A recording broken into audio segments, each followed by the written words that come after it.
সেটাই করলে আমাদের শুদ্ধ চিত্ত পাওয়া যায়। আর ভালোবাসতে হবে মন দিয়ে।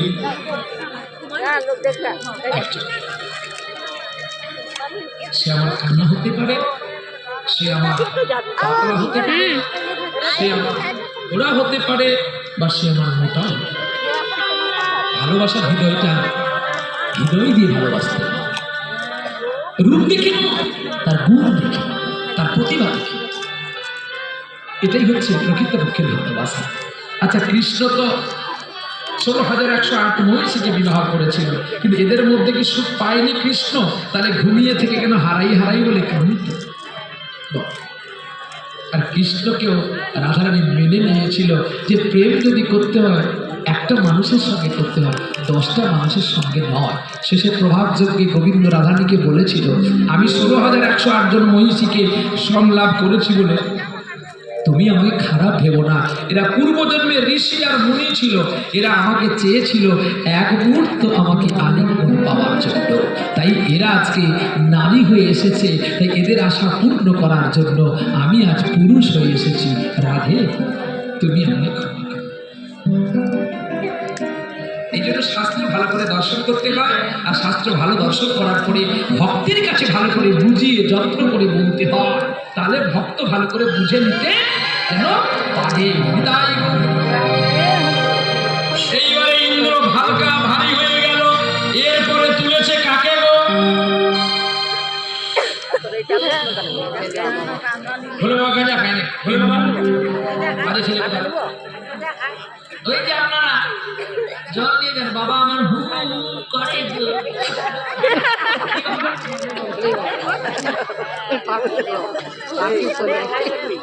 আমার নবদ্বীপে আশ্রমের কাছে একটা বৌদি আছে, সে এত সতী যা আপনাদের এই খড়গপুরের সতী মা নয়।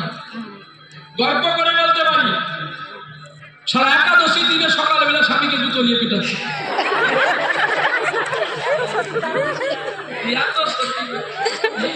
বেহুলা যদি বেঁচে থাকতো তাকে ডেকে নিয়েছে প্রণাম করার না, প্রণাম কর।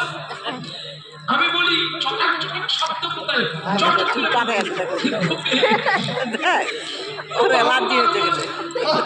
থালা বাসন বিক্রি করে মদ খেয়ে নিয়েছে, আর ওকে জুতো দিয়ে 3-4 গা দিয়েছে। আমি বলি, আরে বৌদি কি হয়েছে? চুপ করো, তোমার দাদাকে দিয়েছি আজকে।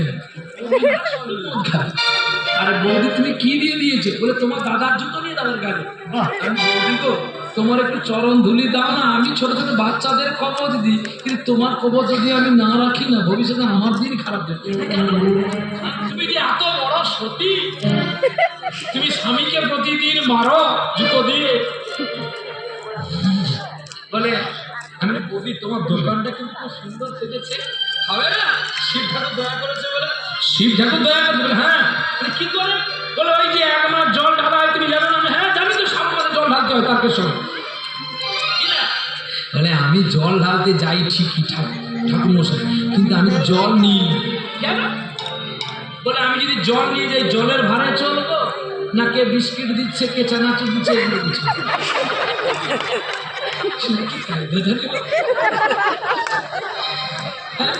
বলে আমি তো 2টো ব্যাগ নিয়ে যাই আর 2টো বস্তা নিয়ে যাই, ভাঁড় আমার কাঁধে আছে, ভাঁড় কাঁধে আছে।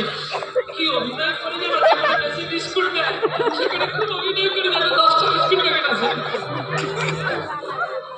আমি বলি বৌদি এখানে কি করো? তুমি একটা বিস্কুট খাবে।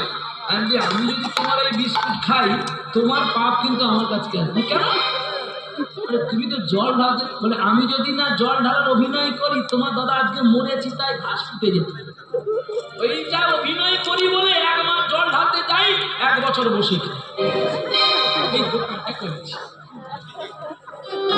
কত রকমের কোম্পানির বিস্কিট সব স্টল করে দিচ্ছে। বলে আমি যদি জল ঢালতে যাওয়ার সময় পাবো তাহলে এগুলো গুছাবো। ঠিক বৃন্দাবনে একজন মানুষ গিয়েছিল ঘুরতে, আমাদের সেই বাড়ির কাছে, মানিকতলার বাড়ির কাছে, পুরনো বাড়ির কাছে একটা বুড়ো এখনো প্রতি বছর যায়। বলে আমি, দাদু তুমি রাধারানীকে দেখেছো? বলে রাধারানীকে দেখার আমার সময় কোথায়? বলি কেন? বলে এ মুঠে ডাল না, মুখ ডাল দিচ্ছে 10 কিলো করে, আমি কি লাইন দিতে পারবো? ওই মুঠে ব্ল্যাঙ্কেট, ওই যে ভালো ভালো ব্ল্যাঙ্কেট একটা ব্ল্যাঙ্কেট দাম 2000 টাকা। আমি দাঁড়িয়ে গেলাম, মাথায় পাগড়ি, আমি সেজেছি সাধু, কিন্তু আমি নয় সাধু। কায়দা আছে। তো ওখানে গেলাম, ওখানে গিয়ে ব্ল্যাঙ্কেট দিলাম। এই নিতে নিতে আমার 45 দিন শেষ। এবারে ট্রাকে করে লোড করে বাড়ি আসবো না খেতে দিবে? তাহলে এমন করে কোনোদিন বৃন্দাবনে যাবেন না। বৃন্দাবনে যদি আসেন ভক্তির যোগে থাকবেন, কোনোদিন কারো জুতো চুরি করবেন না। এটা সেই বৃন্দাবন। ভেবেছেন ও যখন কৃষ্ণ নামে মত্ত আছে, ওর বুট পরে আমি ওকা, তুই যে ওর বুটটাই পড়েছিস, বুটের ভিতরে যদি শীতের দিনে সাপ যদি বাসা করে থাকে, ওই সাপের ছোবলে হয়তো তোর প্রাণ যেতে পারে। অতএব তোর যা আছে তাই ভালো, লোকের লোক করবি কেন ভাই? নিজের যেটা থাকবে সেটাও আর তোর থাকবে না, নিতাই। তাই ইন্দ্র আনারস হয়ে থাকলো, আর ওই আনারস হতে হতে ওই আনারস খেতে গেলে বাগান থেকে তুলে এনে গোবিন্দকে নিবেদন করে পাবেন, তাহলে আর অপরাধ হবে না। দেখতে দেখতে সকলে হালকা ভারী হয়ে গেল। শেষে তুললো শিবকে। শিব নিজে ইন্দ্র একদিন চন্দ্রের বাড়িতে প্রসাদ পেতে গিয়ে দুর্গা দেবী বলেছিল, তুমি আমার জন্য প্রসাদ আনবে। দুর্গার জন্য প্রসাদ আনতে গিয়ে দিতে গিয়ে ওই গাদায় আগুন তুলতে গিয়ে প্রসাদ তো চলে গেছে, তাই পার্বতীকে দিতে পারলো না। পার্বতী শিবকে অভিশাপ করেছিল, আমি যেমন প্রসাদ পেলাম না, তোমার প্রসাদে কুকুরেও খাবে না। দেখবেন চড়ক মেলার দিনে লীলের বার যেদিন হয়, সেদিন 4টার সময় শিবকে ভোগ দেওয়া হয় আতপ চালের অন্ন, অন্নের ওপরে থাকে বেল্লপত্র, তাই শিবও খায় না, আর শিবের কুকুরও প্রসাদে খায় না। কেন খায় না? এটা আমার একটা বড় কথা। শিব হচ্ছে পরম বৈষ্ণব, বিষ্ণু জানাতি বৈষ্ণব। যদি বিষ্ণুকে নিবেদন না হয় তাহলে বৈষ্ণব খাবে বা কেন? তাই বৈষ্ণবের নিবেদন বিষ্ণুকে করা হয়নি বলে তাই শিব ঠাকুর খায়নি। আর ওই উদ্দেশ্যে পার্বতীর অভিশাপটা একই চিত্তে জয় করা হলো। তাই পার্বতীকে একচিত্তে ভালোবেসেছিল শিব ঠাকুর, এই অপরাধে ভারী হালকা হয়ে গিয়েছিল। পরে পরে সকলকে তোলা হলো, একে একে সকল ব্রহ্মমালির মতো তোলা হলো গো। আর রাধারানী বৃন্দাবন হইতে যখন আসিল এই দ্বারকা সভাতে আসার পূর্বে এদিকে যশোদা আর এদিকে দেবকী, এ বলছে আমার কৃষ্ণ আমার গোপাল। দুই মা যখন তর্ক বিতর্ক করতে গেল, দুধগণ বলছে দাঁড়াও দাঁড়াও, আমাদের মহারাজকে ডাকি। এলো থেলো বেশে চলিল রানী কৃষ্ণ দেখিবার তরে, এলো থেলো বেশে চলিল নন্দরানী কানাইকে দেখিবার তরে। আর মারব না রে, আমি মারব না রে,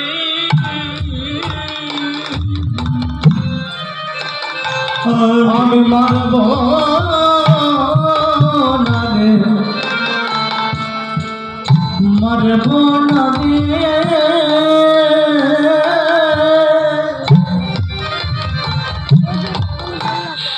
একবার নয়ন ভরে আমি দেখব তোরে,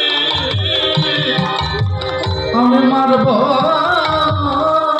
না রে, মারব, আমি মারব না রে।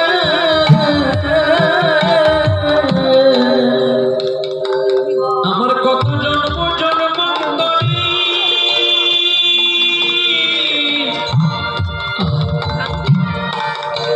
সাধনার ধন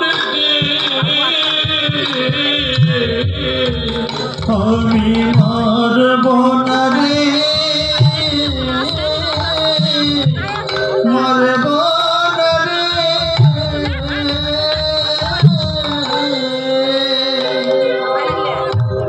গোপাল গোপাল বলে মাতা কাঁদিতে আছে,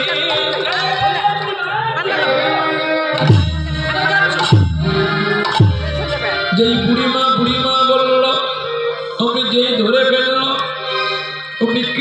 আর সইতে পারলেন না, ছুটে আসলেন রাজকোষের বাইরে, যে মাকে জড়িয়ে ধরেছে।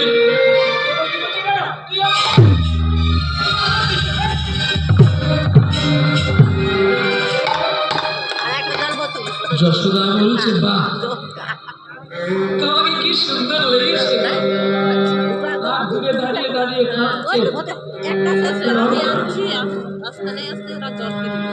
বনমালী রেখেছি রাখাল রাজার নামে রে। কেন ছেড়ে গেলি বনমালী